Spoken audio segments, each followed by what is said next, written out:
আমরা অলমোস্ট প্রায় সবাই ফেসবুক ব্যবহার করি। এখানে কিছু কার্যকরী এবং হিডেন ট্রিক্স এবং সেটিংস আছে যেগুলো হয়তো অনেকেই মনে মনে খুঁজছেন কিন্তু পাচ্ছেন না।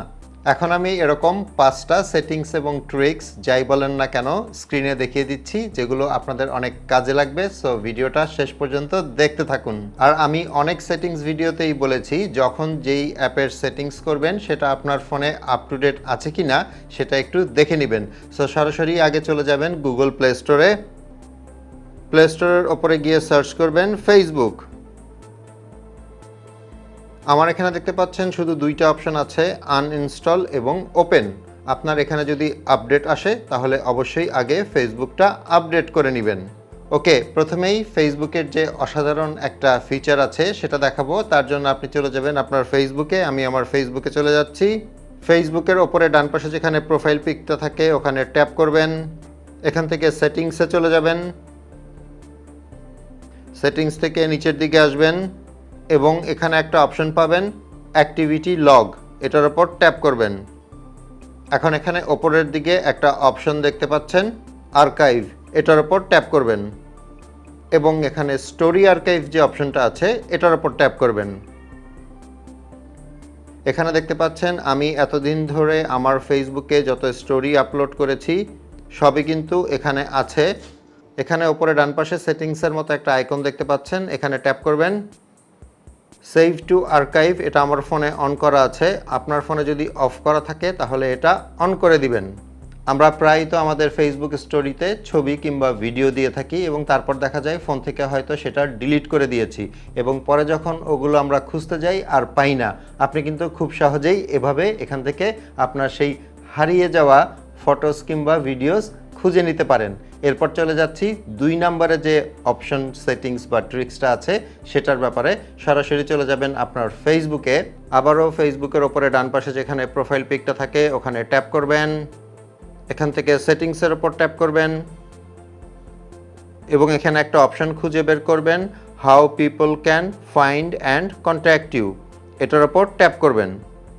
এখানে একটা অপশন দেখতে পাচ্ছেন who can see your friend list, এটার ডান পাশে আমারটা দেখতে পাচ্ছেন অনলি মি করে রেখেছি, এটার উপর যদি আমি ট্যাপ করি এখানে অনেকগুলো অপশন দেখতে পাচ্ছেন।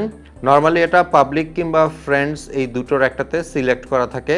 তাহলে যেটা হয়, যদি পাবলিক করা থাকে তাহলে যে কেউ আপনার ফ্রেন্ড লিস্টে কারা কারা আছে সেটা তারা দেখতে পায়, আর যদি ফ্রেন্ডস করা থাকে তাহলে শুধু যারা আপনার ফেসবুক ফ্রেন্ড লিস্টে আছে তারা আপনার ফ্রেন্ড লিস্ট দেখতে পাবে। কিন্তু আপনি যদি একদম নিচে অনলি মি করে রাখেন আমার মতো, তাহলে আপনি ছাড়া অন্য কেউই আপনার ফ্রেন্ড লিস্ট দেখতে পাবে না। এই জিনিসটা কিন্তু অনেক কাজের।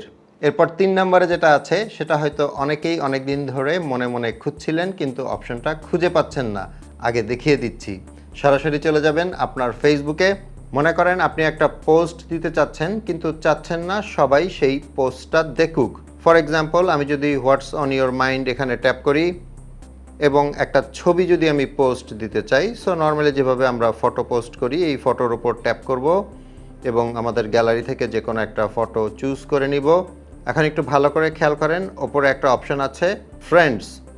আমি যদি এটার উপর ট্যাপ করি এবং এখান থেকে সি মোর যে অপশনটা আছে সেটার উপর যদি ট্যাপ করি, এখানে দেখতে পাচ্ছেন একটা অপশন আছে স্পেসিফিক ফ্রেন্ডস, এটার উপর যদি ট্যাপ করি তাহলে আমার ফেসবুকে ফ্রেন্ড লিস্টে যারা যারা আছে তাদের নামের লিস্ট কিন্তু এখানে দেখাবে। ফর এক্সাম্পল, আমি এখান থেকে 1 2 3 4 5 জনকে চুজ করে দিলাম। এরপর ওপর থেকে ডান করে দিলাম এবং নিচে যে ডান অপশনটা আছে সেটার উপর ট্যাপ করলাম। এখন যদি এই ছবিটা আমি পোস্ট করি তাহলে শুধুমাত্র ওই 5 জন মানুষই কিন্তু দেখতে পাবে, তার বাইরে অন্য কেউ কিন্তু এই ছবিটা দেখতে পাবে না। এরপরে আসি 4 নম্বরে যে সেটিংসটা আছে, এটা হচ্ছে এটার উল্টা সেটিংস। মানে আমি যখন একটা ছবি পোস্ট করব তখন সবাই দেখতে পাবে যারা আমার ফ্রেন্ড লিস্টে আছে, কিন্তু কিছু মানুষকে যদি আমি বাদ দিতে চাই তাহলে যে সেটিংসটা করতে হবে সেটা যেটা আপনি করবেন সেটা হচ্ছে এখানে আবারও ওপরে যে অপশনটা আছে স্পেসিফিক ফ্রেন্ডস, এটার উপর ট্যাপ করবেন। এখানে একটা অপশন আছে ফ্রেন্ডস অ্যাকসেপ্ট, এটার উপর ট্যাপ করবেন। এখন আগের মতোই আপনি এখান থেকে যাকে যাকে চুজ করে দিবেন, আপনি কোনো পোস্ট দিলে তারা সেটা দেখতে পাবে না, বাট আপনার ফ্রেন্ড লিস্টে থাকা বাকি সবাই সেটা দেখতে পাবে। সো আমি এখানে 6-7 জনকে সিলেক্ট করে নিলাম জাস্ট এক্সাম্পলের জন্য। এরপর ওপরে যে ডান অপশনটা আছে সেখানে ট্যাপ করব এবং নিচের ডান যে অপশনটা আছে সেটাও ট্যাপ করে দিব। এখন যদি এই ছবিটা আমি পোস্ট করি তাহলে আমার ফেসবুকের ফ্রেন্ড লিস্টে থাকা সবাই ছবিটা দেখতে পাবে, শুধুমাত্র যাদেরকে আমি সিলেক্ট করে দিয়েছি তারা দেখতে পাবে না। এরপর 5 নাম্বার এবং সর্বশেষে যেটা আছে সেটার জন্য আবারও চলে যাবেন ফেসবুকে, আবারও ওপরে ডান পাশে প্রোফাইল পিকচারের ওপর ট্যাপ করবেন, এখান থেকে সেটিংসে চলে যাবেন এবং এখান থেকে একটা অপশন খুঁজে বের করবেন প্রোফাইল অ্যান্ড ট্যাগিং, এটার ওপর ট্যাপ করবেন। এখানে ট্যাগিংয়ের আন্ডারে যে অপশনগুলো আছে আমার সেটিংসটা যদি খেয়াল করেন, প্রথম অপশনটাতে আমি ফ্রেন্ডস সিলেক্ট করে রেখেছি, এখানে অনেকগুলো অপশন আছে, আপনি এখানে ফ্রেন্ডস সিলেক্ট করে রাখবেন। সেকেন্ড যে অপশনটা আছে সেখানে আমি অনলি মি করে রেখেছি, আপনারটায় যদি ফ্রেন্ডস করা থাকে তাহলে অনলি মি করে দিবেন আমার মতো। এবং মোস্ট ইম্পর্ট্যান্ট নিচে যে রিভিউইং অপশনটা আছে এটা অন রাখবেন।